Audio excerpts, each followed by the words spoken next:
Maraming salamat sa ating kalihim ng Department of Foreign Affairs sa kanyang pagpakilala. Magsiupo po tayo.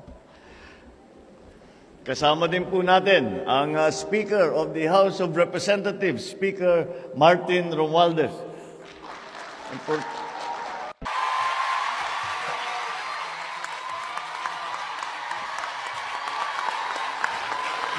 Kindly sit down.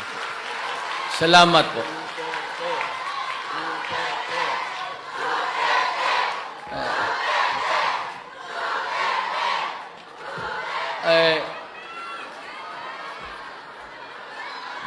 Nandito po sa kamay ko ang listahan ng mga kasama kong opisyalis sa gobyerno natin.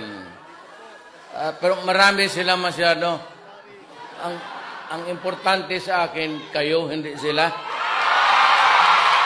So, nawawala ako minsan. I rumble on to just being a Visayan, and then I forget, then I shift to English. And so may I just say that ganito ang ginagawa ko para sa bayan natin.